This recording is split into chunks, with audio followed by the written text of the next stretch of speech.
shadow of death until the morning, and maketh the day dark with night, and calleth for the waters of the sea, and poureth them out upon the face of the earth. The Lord is his name. 7 stars on the right. So, in all of our ancient texts and stuff, it was always dealing with 7 stars. It's a constellation with 7 stars in it. They call it the 7 sisters. It's Pleiades. It's very important. Okay. Moorish American science in a higher distance is math. Everything is vibration, wave. So this is the front of this. You know what I'm saying? Like if the front is traveling like this, when it's going like this. So from the front it look like it's like this, and the side it look like this. When you put both of those together, you have that motion. And everything travel. This is an actual video. I gotta find it, and it shows how the planets and stuff is going through the galaxy. Not the solar, but yeah, this should be through the galaxy, and it's arm of the galaxy. You know what I'm saying? But it's our solar system is in the arm of the Milky Way. It's spinning in some big, so everything is just spinning and rotating. And again, you know, some people already say the Earth's flat. There's people that say the Earth is flat. You know what I'm saying? Scientifically, the Earth is not flat. You know what I'm saying? Scientifically, scientists dealing with science, the Earth is not flat. I think I got a picture of that on the Earth out here, but this is another picture of the 4 quadrants and the 4 areas of nature from over here, dealing with the American esoteric information. And as you see, you got the tree, summer, winter, fall, summer, spring. And that's the perpetual motion of nature until they get to throwing it out. This is another depiction of the same thing. This is kind of how they teach it to you in school. When you get into trigonometry and geometry, I think they do a little bit of calculus a lot. Calculus is 3-dimensional. This is more tree, but it's really not that hard. You know what I'm saying? It's like it's basically the breakdown of the circle. And they just use these different sine, cosine, and tangent for these concepts. But it's just that. I'll get it. Now, the sun, or our solar system, and the star Sirius, half cycle and the sun series are repelled away from each other by centrifugal forces during that dance and vice and Pisces, the dark age, the downward curve of the sun cycle. Okay, this symbol right here is very sacred. Like, just put this stuff in your mind because you're going to start, it's called the vice and Pisces. You know what I'm saying? The church used that part of it, and they say it's a fish. You know what I'm saying? I know y'all haven't seen the Christian. Right. Yeah, that's the outward part of it. That's I ain't saying it's a throw off, but they know everybody not gonna understand this. Really, like all spiritual systems have what's called the outer knowledge and the inner knowledge. And to get the inner knowledge for like the adept when they had like the Masons or whatever. Not the Masons, but the brotherhood within that society. You know what I'm saying? And back in the day, everybody would get initiated to at least the first degree of their society. And then like the chiefs, the one with all the fellas, each one of those was like a degree. So they had to like go through different initiations and learn different stuff that their ancestors had been learning forever. And they was talking, this is the stuff that they learned. The people in the bushes, they thought they was primitive, you know what I'm saying? But they had, we would say thing, we had advanced knowledge of all this stuff. So and then when we talk to the Europeans, we would give it to them in a like a fable mythology story, you know what I'm saying? So we tell them this represents a fish. The Piscean era. It did tie to the Piscean era as well, but it's always a deeper meaning to it. So when we are close, when the sun and Sirius, our solar system is close together, we are more conscious. we in a golden age. We come to a golden age. It's just like with the seasons. When we close to the sun, the summertime, everything pretty and blooming. When it's farther away, it's cold. So the whole solar system goes through this. So when we get closer, we're coming back closer to it. We start back ruling. People start realizing who they are, get back to the natural state thing. When we get away from it, that's when civilizations fall. So civilization is too, according to this, real, because it's just the average person is just gonna be asleep when we farther away from that source of our consciousness, Sirius, A, B, and C. It's 3 stars in Sirius. Most people don't know about Sirius, A, and B. Okay, yeah, I know this part too, but let's kind of review this sacred symbol right here, the 5-pointed star in the middle of this flag, this up here, comes from the orbit of Venus. Venus makes this in the sky.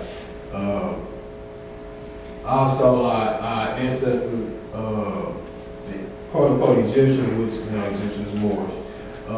This was the symbol for month, which is Asheba, is the moon and the star, and this is the quarter symbol of the month. It's the same thing. So this was like time marking again. It takes the sun, Earth, and Venus 8 years to align 5 times in the celestial walk.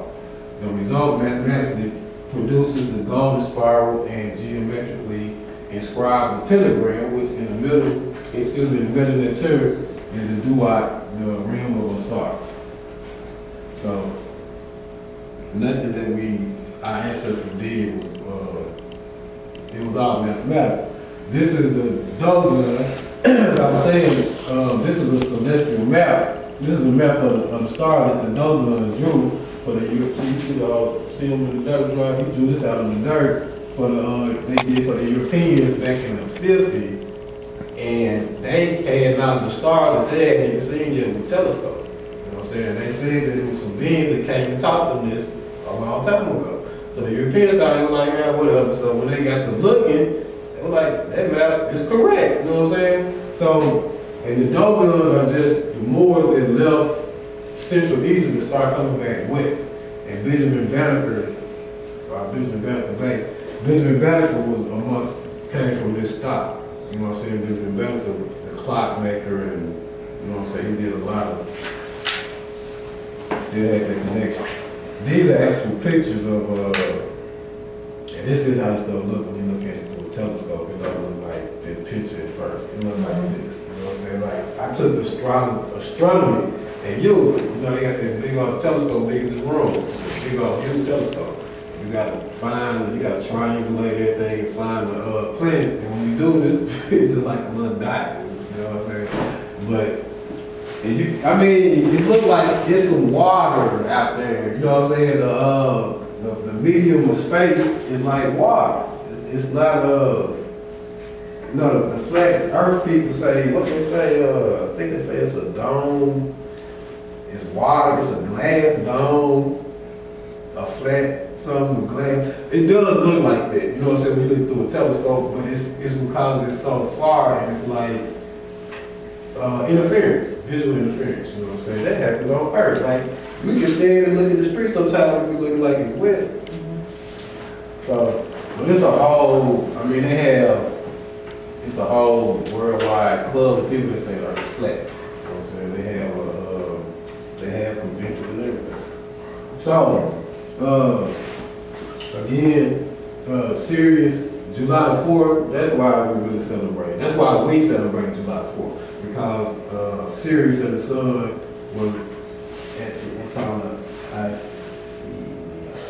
theta, which basically means it's closest to Sirius. January 3rd, the sun opposes Sirius. January 4th, they're closer together. So that's why we celebrate July 4th. Because the sun in Sirius is closest, is at its closest.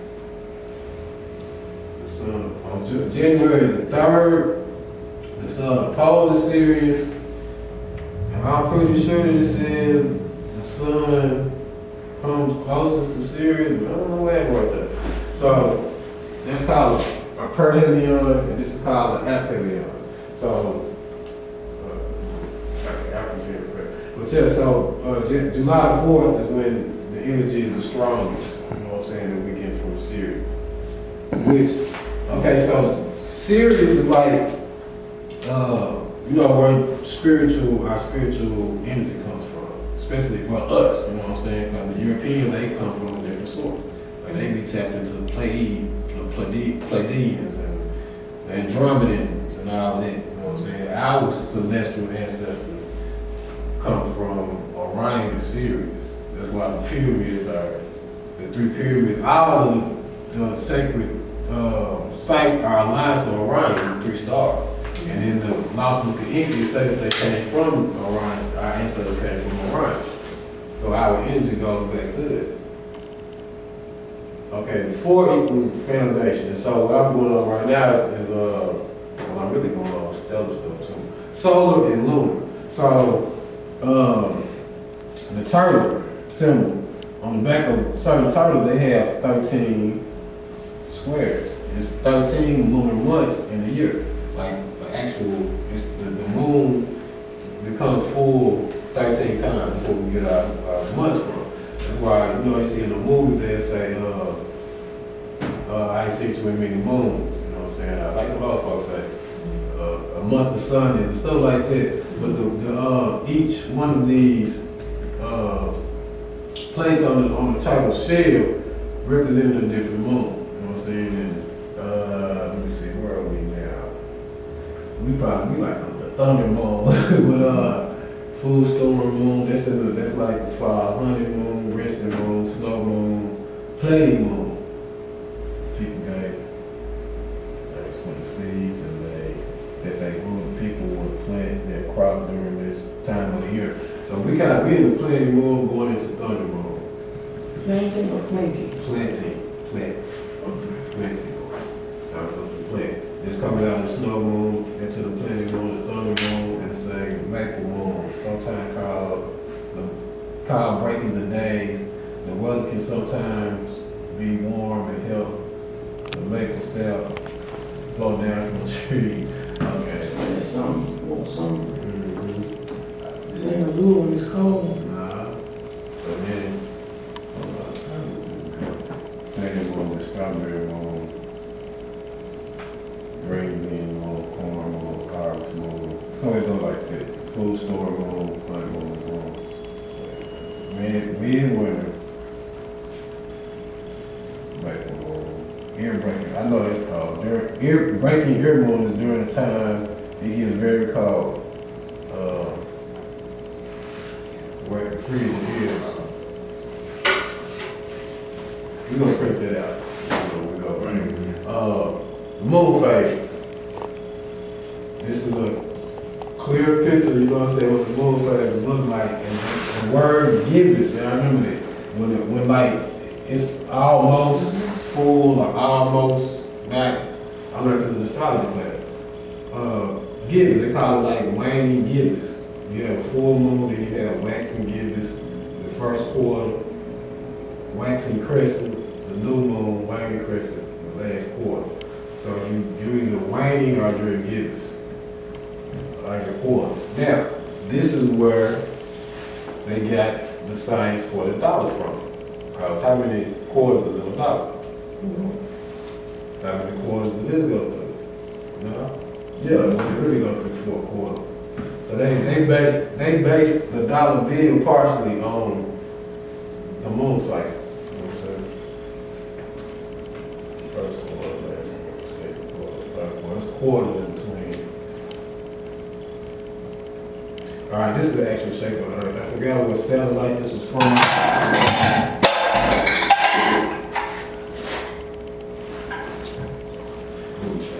It's from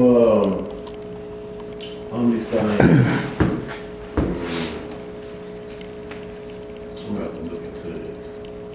It look like an eye. It's an This is actual the- eyeball. Yeah, reported shape of the Earth. You know what I'm saying? The water would be on this part or these parts right here. This is, okay. This is kind of an